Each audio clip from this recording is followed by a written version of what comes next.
We will kick things off with questions, and we will begin with Jacob. Thank you, Ryan. Hi, Laura. Good afternoon. First off, happy birthday to your brother, Jamie. Thanks. He's getting old now. First question from me is about the changes to your coaching staff. First off, you're obviously working with Scott Parkinson again after your time together at Utah. I was just wondering, from your perspective, what growth have you seen from him as a person and as a coach in since since your days at Utah? Yeah, I think obviously he's been on a journey around the league since we stopped working together in Utah, and I think his understanding of the league, his understanding of the standard, his understanding of what it takes to be successful in this league has just continued to grow.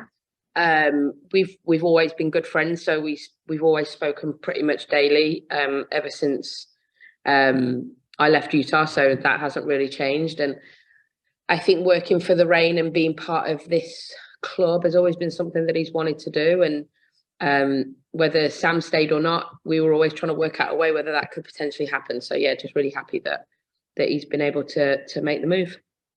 And then I was just wondering if you can just talk a little bit about your other assistant coach, Kate Norton, and just what she brings to the club so far. Yeah, I mean, honestly, it's been pretty seamless with the three of us and Raki, and Kate's obviously local, come from Pat Northwest, and it enables us with an extra pair of eyes and an extra pair of hands, and someone that is comfortable going out there and working with the players, both individually and in unit work and doing whatever it takes. I think it just adds another layer to the group of staff that we have. So over the years, this job's become bigger and bigger with the amount of resources that we have access to, both video, data, everything that we can get. It just means, from a staff perspective, it means there's more and more work that you can do. And I think it's been a really cool transition for us in preseason, that not only is it a preseason for the players to get their feet back under them and get back working together again, but it's a preseason for us as staff to sort of work out how we're going to work together and what our greatest strengths are of working with each other. And so far it's been a great seamless transition into that, which is great. Okay. And then my second question is, Jordan Hyma joined the team halfway through last season. How's it been in terms of having a full training camp with her and just kind of getting her really ingrained into the system that you and the coaches are making? Is there any sort of similarities to when you returned to the team, halfway through 21, but then you had that whole off season and training camp going into last season to really get to know the players and work out your vision? Yeah, I think for all the new players, preseason's massive. And obviously for Jordan, a unique situation where she came in halfway through last year and had to hit the ground running and did a great job at that. I think now it's about, for Jordan specifically, but for all the new players, it's just starting to understand why we want to do certain things. And in the midst of the season, you don't tend to have the time to really, really galvanize the why we do stuff. But that's what preseason's about, not just on the field, but how we interact off the field, what the culture is going to be that we drive at this club. So yeah, I think it's going to be a really interesting time. It's a long preseason this year too, where we're just drip feeding gradually little bits of detail to what we want to do on the field, and then off the field, just having time together to be able to see how the group's going to work itself out, I think is also a really interesting part of preseason for me, which I really enjoyed last year and again, enjoying this year. Got it. Thank you. Thanks, Jacob. Next, we have Taylor. Yes, thanks for chatting with us. I wanted to know if you could give us an update on Pino. I know she made the U.S. Women's National Team roster for She Believes, but is she back to 100% now then? She's back to training fully, yeah. We managed her January with US Soccer so that she would be able to basically be fully ready to go for She Believes. I think that was always the plan. And yeah, she's fully integrated with the group. Awesome. And then talking about the non-roster invitees you guys have, what is it about Mariah Lee and Mackenzie Weinert that made you want to bring them into camp?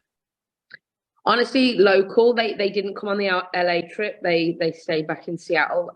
Just the fact that they were local, and just to give them a chance to be seen in the environment. I think it's always an awesome opportunity for people, and we've done a similar thing since we've been down in LA. And then since you just mentioned it, to follow up, why do you think it's so important to take like a preseason camp trip for the team? For us specifically, weather. Getting some nice sunshine was nice, but we did this last year. We went to Arizona, and the actual weather was terrible. But it just gives us a chance to be together for a long time. And I look back on last year and look at the Arizona trip. I think set the tone for that. I think we then went to the Portland tournament, which we're planning on doing again. I don't know if I'm allowed to say that.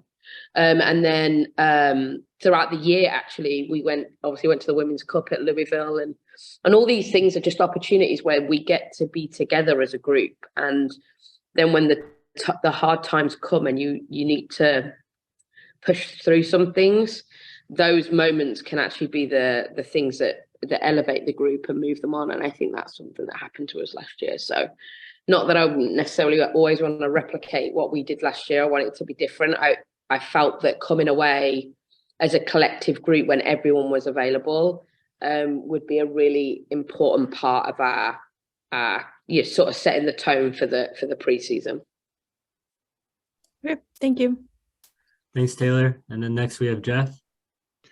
This gets into some of your roster building and ongoing processes that you have. Last year, you brought in Jordan in the middle. This year, you've acquired Elise, you've and Sonnet, but you also extended contracts. Is it more that you were looking to extend contracts at this point, or was acquisitions less important to you? I think we felt that having the group, obviously free agency, you didn't really know what was going to happen with that. But having the group predominantly back together again was a priority. I've been very honest about the Sonnet one. I wish it was really planned out. It wasn't. But when the opportunity arose, we snapped at it, because I think adding someone of her quality and experience and knowing how to win in this league could be really vital for us. And adding some depth in our front line was also a priority to us, and obviously Elise fits that mold. So yeah, we're constantly evaluating where we're at. We're constantly looking at, is this the roster that we have for the whole year? Is this something that we can take through to the World Cup, and then we have to manipulate the roster a little bit during the World Cup, and then what does it look like after the World Cup? I sort of think in World Cup years, you always got those things going around in your mind. But it all started with making sure that we kept the predominantly of the group together from last year. Slightly tangential, looking somewhat at culture and players you bring in. Kim Little was announced as being elevated MBE to go along with Jess a few years ago. As someone from the United Kingdom, can you reflect on what that reflects on them and how you feel about that, knowing that those are players that you've worked with and brought into your program? Yeah, I mean, people get MBEs for services that they've done for whatever their line of work is. And I think for Kim and for Jess to get acknowledged for the services that they've provided to elevate the sport that they do shows who they are as humans, their dedication to the sport, their dedication to their craft. And yeah, we had a group little text about that when it got announced, because I think Jess has always had that one over Kim, so now she's evened that up. But when Pino got the Presidential Medal of Honor, we said that that was probably the equivalent of getting a knighthood or a dame, as it's called for women in the UK. So we feel like we've got an honorary one on top of them too in the team. Thank you. Thanks, Jeff. And then we have Jacob again. Yes, Laura, just a follow-up question regarding Sonnet. After the CONCACAF Championship last year, she was pretty much shut down the rest of the NWSL season because of a foot injury. I was just wondering, where is she health-wise, and is there any sort of easing her into, being full 90, or if she's pretty much clear to go? Yeah, she's good to go. She's good to go. Okay, thank you. And it looks like that's it for questions. Thanks, Laura. Thanks, everyone. Thanks, guys. Bye. Thank you.